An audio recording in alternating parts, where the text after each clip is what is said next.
Bismillahirrahmanirrahim. Assalamualaikum warahmatullahi wabarakatuh.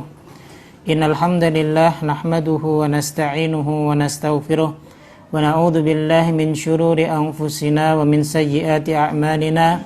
May yahdihillahu fala mudilla lahu wa may yudlil fala hadiyalah. Asyhadu an la ilaha illallah wahdahu la syarika lah wa asyhadu anna Muhammadan 'abduhu wa rasuluh. Sallallahu alaihi wa ala alihi wa ashabihi wa man tabi'ahum bi ihsanin ila yaumiddin. Allahumma la sahla illa ma ja'altahu sahla wa anta taj'alul hazna idza syi'ta sahla. Ikhwani fi din rahimakumullah. Alhamdulillah, pada pagi hari ini Allah Subhanahu wa taala memberikan nikmat kepada kita. Di antara nikmat Allah Subhanahu wa taala adalah kita dimudahkan untuk melaksanakan aktivitas kita pada bulan Ramadan, khususnya menjalankan ibadah puasa. Karena ini merupakan kewajiban bagi setiap orang-orang yang beriman, sebagaimana Allah Subhanahu wa taala sebutkan di dalam Al-Qur'an surat Al-Baqarah ayat 183. Allah Ta'ala berfirman, ya ayyuhalladzina amanu, wahai orang-orang yang beriman, kutiba alaikumusiyam, diwajibkan atas kalian untuk berpuasa, kama kutiba alal ladzina min qablikum, sebagaimana yang telah diwajibkan atas umat sebelum kalian, la'allakum tattaqun, akal kalian menjadi hamba-hamba yang bertakwa.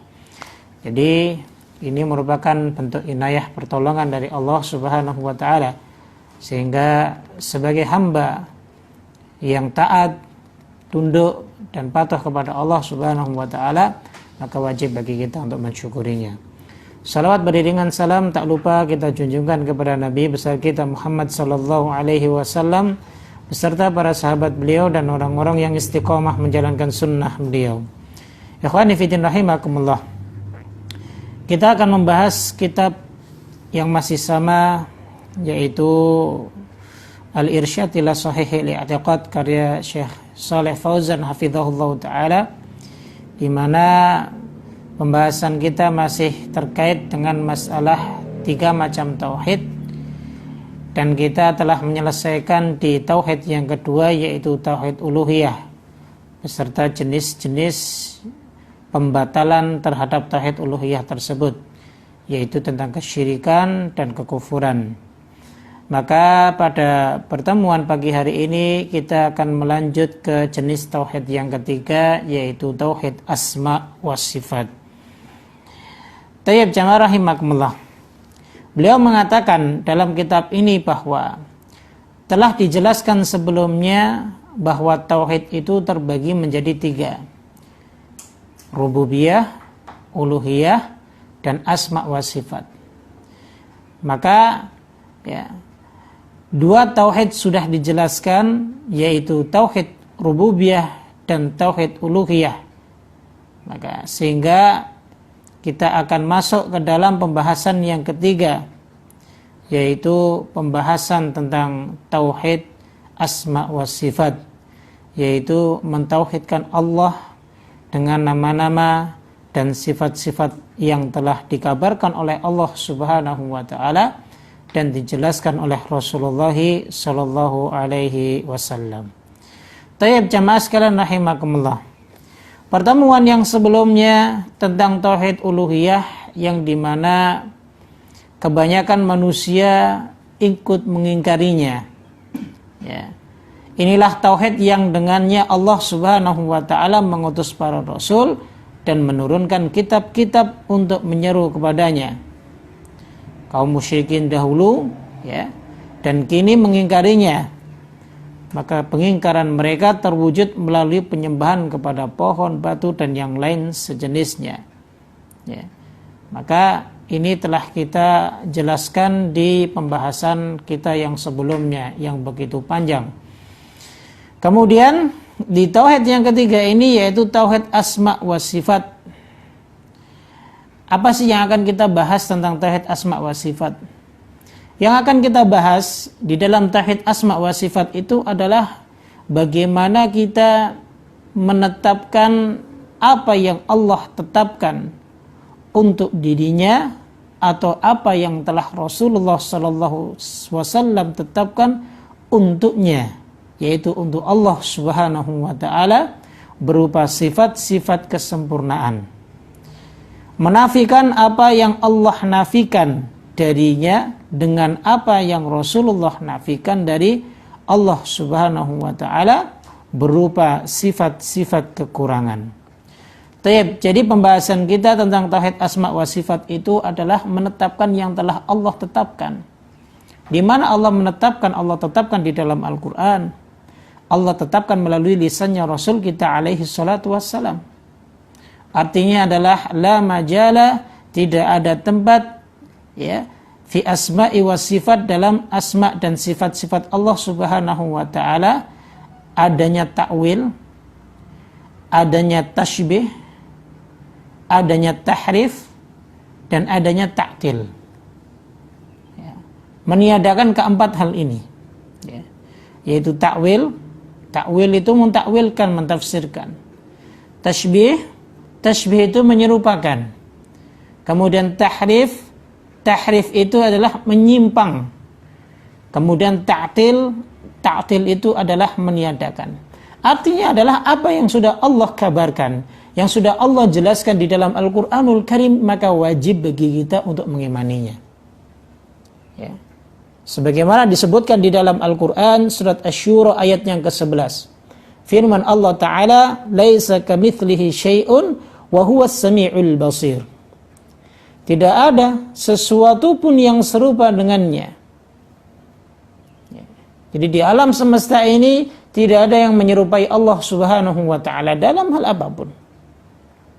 Wa huwas sami'ul basir, dan dialah Allah Subhanahu wa ta'ala zat yang maha mendengar lagi maha melihat. Taib jamaah rahimakumullah, pernah terjadi kasus yang dimana mereka orang-orang Mu'tazilah di zamannya Mu'tasim ketika memimpin pada saat itu, Imam Ahmad bin Hanbal rahimahullahu ta'ala dipaksa untuk menyatakan Al-Quran adalah makhluk. Akan tetapi beliau tetap berpegang teguh kepada apa yang telah Allah dan Rasulnya sebutkan, bahwa Al-Quran itu adalah kalamullah, bukan makhluk. Ya.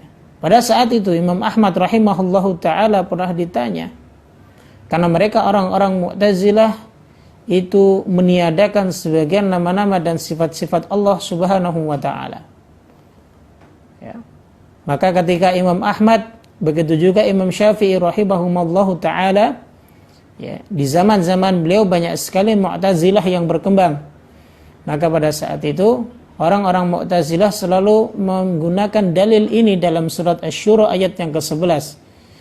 Ya, mendalili bahwa laisa kamitslihi syai'un. Lalu dibantah langsung oleh Imam Ahmad ataupun Imam Syafi'i dengan mengatakan bahwa Anda kurang membaca ayat ini. Kenapa? Karena di akhir ayat ini ada statement wa huwas samiul basir, dan dialah Allah Subhanahu wa ta'ala maha mendengar lagi maha melihat. Artinya adalah ini ada penyebutan nama dan sifat-sifat Allah Subhanahu wa ta'ala. Tapi justru mereka mentaktilkan, meniadakan. Mereka katakan bahwa tidak ada sesuatu pun yang serupa dengan Allah. Artinya mereka mengingkari tidak ada asma dan sifat-sifat Allah Subhanahu wa ta'ala. Tapi dalam ayat ini disebutkan wa huwas samiul basir. Maka orang-orang Mu'tazilah itu langsung diam. Ya. Jadi mereka tidak bisa mengeluarkan argumennya kembali.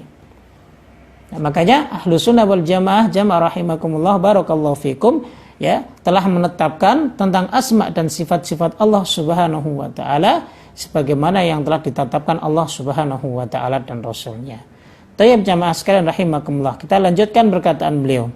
Nah, tauhid ini diingkari oleh orang-orang Jahmiyah. Jahmiyah itu adalah mereka yang menisbatkan kepada Jaham bin Safwan. Ini salah satu aliran ahlul bidah yang terbesar, ya, kelompok Jahmiyah. Dan murid-murid mereka dari kalangan Mu'tazilah dan Asy'ariyah. Ya. Jadi murid-muridnya, sembalannya Jahmiyah itu ada Mu'tazilah, ya, dan juga ada Asy'ariyah. Ya. Nah, tauhid ini sejatinya adalah bagian dari tauhid rububiyah. Tetapi karena pengingkarnya banyak, mereka menyodorkan syubhat-syubhat seputarnya, maka ia dibahas secara tersendiri dan diberi bagian secara independen. Kemudian para ulama pun banyak sekali yang menulis buku-buku tentang tauhid, pembahasan tauhid asma dan sifat secara terperinci. Seperti contohnya kita bisa melihat apa yang telah ditulis oleh Imam Ahmad rahimahullahu taala, ya, tentang bantahan beliau terhadap Jahmiyah dalam kitabnya Ar-Radd 'alal Jahmiyah, bantahan terhadap pemikiran-pemikiran Jahmiyah tentang tauhid asma dan sifat. Kemudian juga ada putra beliau Abdullah bin Ahmad bin Hanbal menulis kitab As-Sunnah. Yang isinya adalah tentang apa? Isinya tentang penjelasan masalah tauhid asma wa sifat. Kemudian Al-Imam Abdul Aziz Al-Kinani, beliau dalam kitabnya Al-Haidah menyanggah pemikiran Bishr Al-Mirdisi yang mentaktilkan, ya, tauhid asma dan sifat. Dan masih banyak lagi, ya, para ulama-ulama yang terkemuka dan terkenal seperti Al-Imam Ibnu Qayyim rahimahullahu taala, gurunya juga Al-Imam Ibnu Taimiyah Syekhul Islam Ibnu Taimiyah rahimahullahu taala. Maka merekalah, beliau-beliaulah para ulama-ulama yang dengan gigihnya telah membantah pemikiran-pemikiran yang bersumber dari Jahmiyah, ya, seperti golongan dari Mu'tazilah, Asy'ariyah dan para ahlul bid'ah yang lainnya, yang mereka menolak serta mengingkari tauhid asma dan sifat-sifat Allah Subhanahu wa taala. Nah, ini jamaah sekalian rahimakumullah.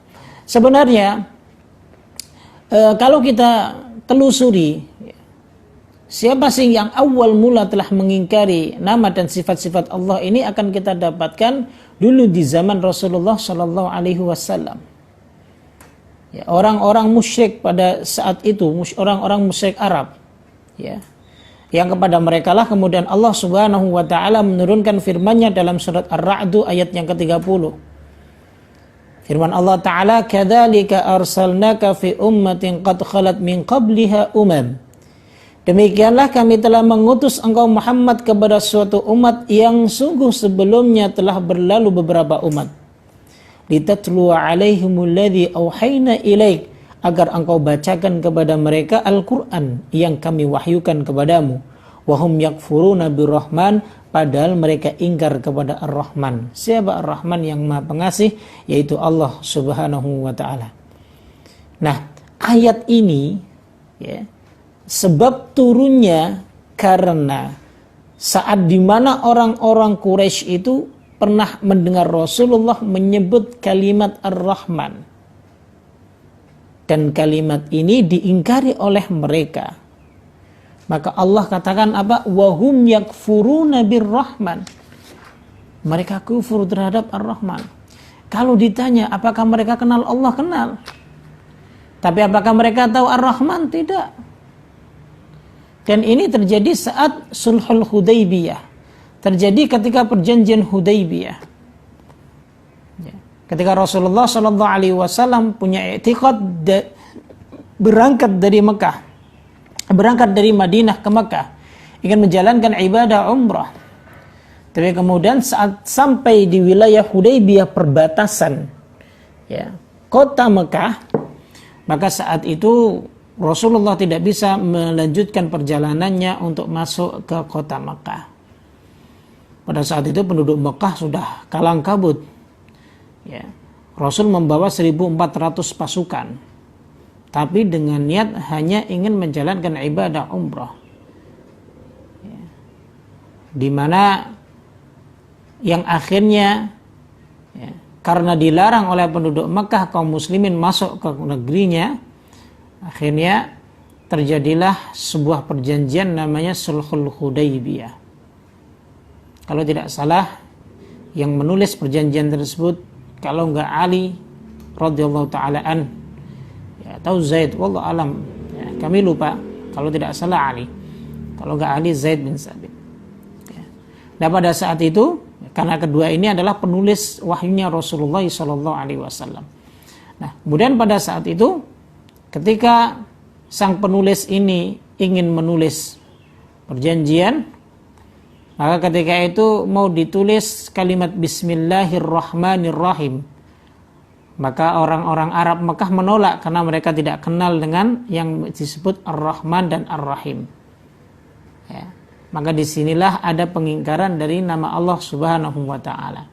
Padahal pada saat itu Ar-Rahman itu adalah Allah. Ya. Ar-Rahim juga Allah Subhanahu wa Ta'ala. Ini merupakan nama-nama dan sifat-sifat Allah Subhanahu wa Ta'ala. Tayyib jamaah sekalian rahimakumullah. Ada riwayat lain dari Al-Imam Ibnu Jarir At-Tabari rahimahullahu ta'ala.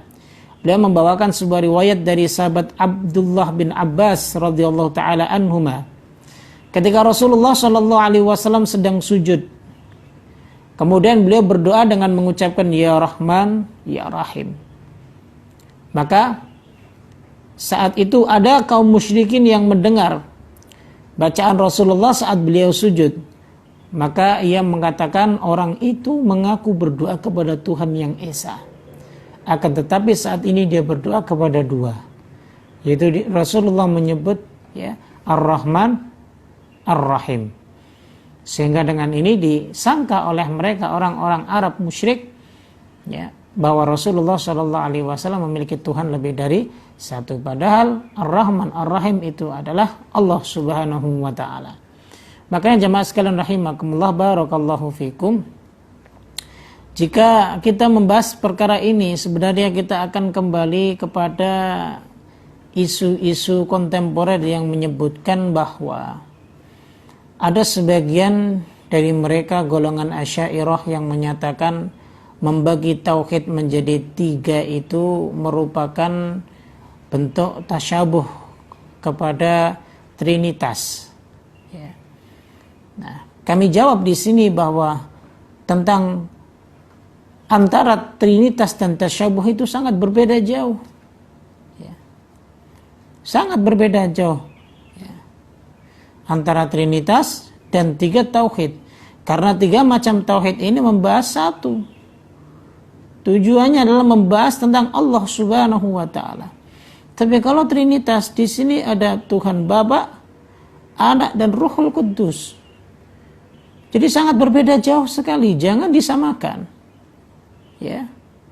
Jangan disamakan. Kalau memang belum paham, ayo duduk bersama lalu kemudian sama-sama menelaah.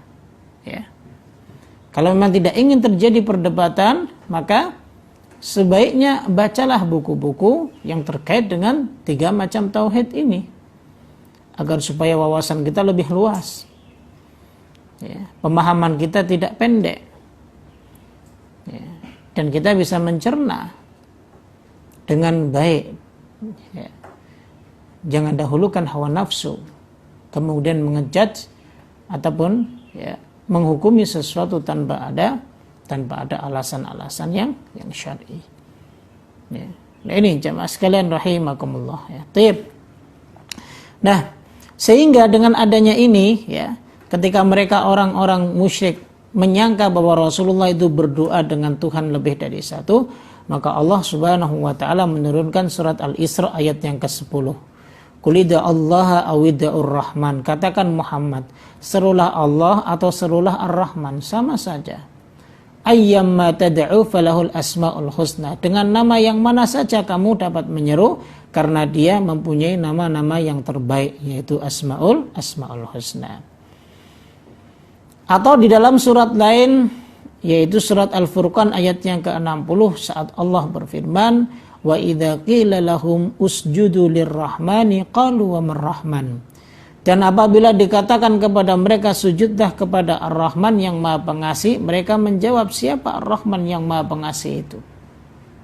Jadi mereka tidak kenal nama lain selain Allah Subhanahu wa Ta'ala. Tapi alhamdulillah, mereka masih mengenal Allah Subhanahu wa Ta'ala dengan baik. Kekufuran mereka sebab menolak syariat yang dibawa oleh Rasulullah sallallahu alaihi wasallam. Ya. Taib jamaah rahimakumullah ya. Nah, mereka adalah para pendahulu Jahmiyah dan Asy'ariyah dalam mengingkari nama-nama dan sifat-sifat Allah. Ini merupakan pendahulu yang buruk, sehingga yang meneruskan pun juga buruk. Allah Ta'ala berfirman dalam surat Al-Kahfi ayat yang ke-50, afatattakhidunahu wa dzurriyyatahu awliya'a min duni wa hum lakum adu. Apakah kalian pantas menjadikan dia dan keturunannya sebagai pemimpin selain aku, padahal mereka adalah musuh-musuh kalian? Bi'salil zalimina badala, sangat buruklah iblis itu sebagai pengganti Allah bagi orang yang zalim. Ya, artinya adalah ya, kalau nenek moyang kita, bapak-bapak kita, orang tua kita menyimpang dari ajaran yang benar, ya, berarti mereka adalah musuh-musuh Allah Subhanahu wa ta'ala dan tidak pantas untuk kita taati, untuk kita ikuti, untuk kita amalkan ajaran-ajarannya. Karena kita muslim, kita mukmin, kita harus tunduk dan patuh kepada siapa? Kepada Allah Subhanahu wa ta'ala dan kepada Rasulnya sallallahu alaihi wasallam. Tayyib jamaah sekalian rahimakumullah. Kita lanjutkan. Nah, para rasul dan para pengikut mereka, khususnya Nabi Muhammad sallallahu alaihi wasallam dan para sahabat beliau yang mulia serta orang-orang yang mengikuti mereka dengan baik, semuanya menyifati Allah dengan apa yang dengannya Allah mensifatkan dirinya, serta meniadakan ataupun menafikan dari Allah apa yang Allah tiadakan ataupun nafikan dirinya. Dan mereka mengingkari siapa yang menyelisih manhaj ini. Baik Rasulullah sendiri dan para sahabat-sahabatnya tidak pernah membahas sampai ketika berbicara asma dan sifat Allah, tidak ada yang mencoba untuk mentakwilkan sendiri, mentasybihkan, menyerupakan sendiri, mentahrifkan, menyelewengkan dari makna yang sesungguhnya, atau mentaktilkan, meniadakan, tidak. Ya. Jadi ketika mereka berbicara tentang nama dan sifat Allah Subhanahu wa ta'ala, di para sahabat itu menetapkan sesuai yang telah ditetapkan oleh Allah Subhanahu wa ta'ala dan Rasulnya. Al-Imam Abdul Razak dalam musannafnya meriwayatkan dari Ma'mar dari Ibnu Tawus, dari bapaknya dari Ibnu Abbas radhiyallahu ta'ala anhuma, bahwa dia melihat ada seorang laki-laki terperanjat ketika dia mendengar sebuah hadis dari Nabi tentang sifat-sifat Allah. Kaget. Dia merasa keberatan dengannya. Maka Ibnu Abbas mencoba menjelaskan, ya, sebab apa yang membuat khawatir orang tersebut. Ya. Kemudian mereka berkenan menerima hadis yang muhkam, namun mereka binasa pada saat mendengar hadis yang mutasyabih. Jadi terperanjatnya mereka, kekagetan mereka adalah bahwa ada kalimat-kalimat yang mereka anggap bahwa itu merupakan kalimat-kalimat yang mutasyabih. Mutasyabih itu adalah kalimat-kalimat yang ada di dalam Al-Quran yang harus dijelaskan. Ya. Jadi mereka menganggap bahwa nama dan sifat Allah itu merupakan mutasyabihat. Padahal kalimat-kalimat tersebut merupakan kalimat-kalimat yang termasuk kalimat yang muhkam, bukan mutasyabih. Ya. Nah, dari situ ketakutan mereka terperanjat, ya, sehingga mereka mengingkari adanya nama-nama dan sifat-sifat Allah Subhanahu wa ta'ala. Antum tahu tujuannya apa? Tujuannya baik. Tapi baiknya sebuah tujuan itu tidak bisa menentukan bahwa itu merupakan manhaj yang benar. Ya. Karena manhaj itu merupakan sebuah metode yang telah ditetapkan oleh Allah dan Rasulnya. Ya.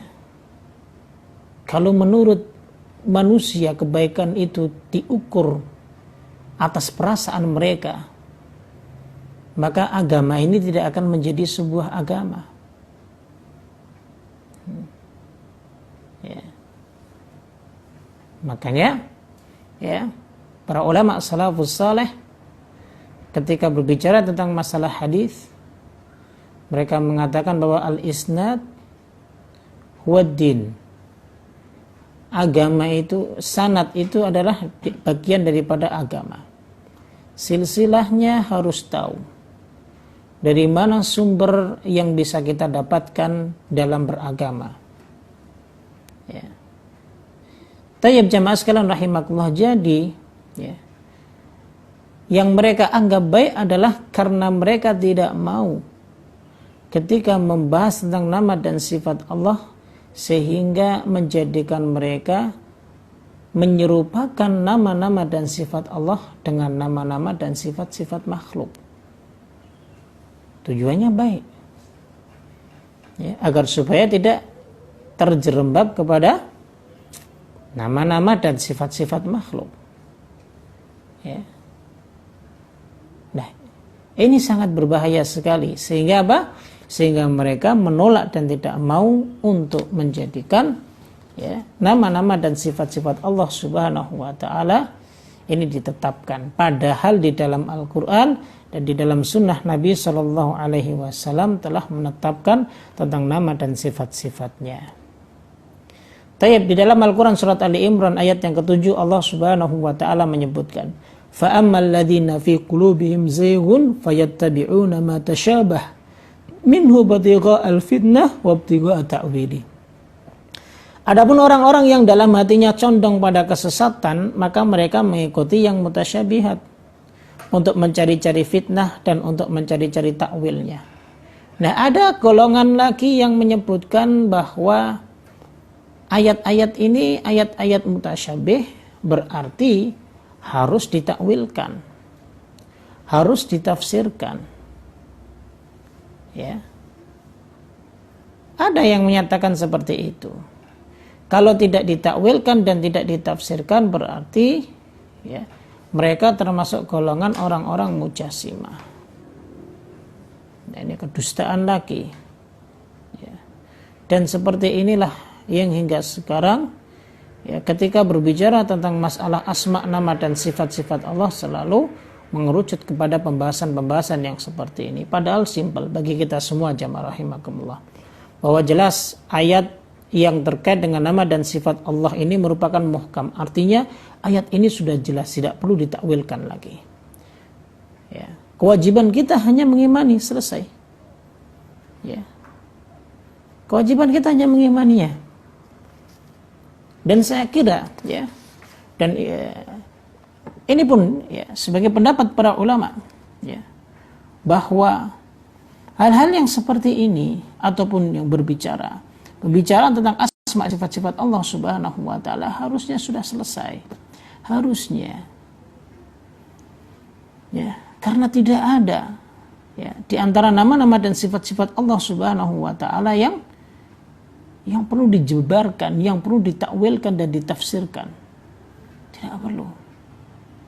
Ya. Nah, inilah yang mengingkari ini adalah mereka ahlul bidah. Ya. Bapak dan nenek moyang mereka adalah Jahmiyah. Ya. Sempalanya adalah Mu'tazilah dan yang lain sebagainya yang mengikuti jalannya kaum musyrikin orang-orang Quraisy Arab pada zaman dahulu. Awal mula mengingkari nama Allah dan sifat Allah Subhanahu wa taala Ar-Rahman. Dan mereka menyembahkan nama-nama Allah Subhanahu wa taala.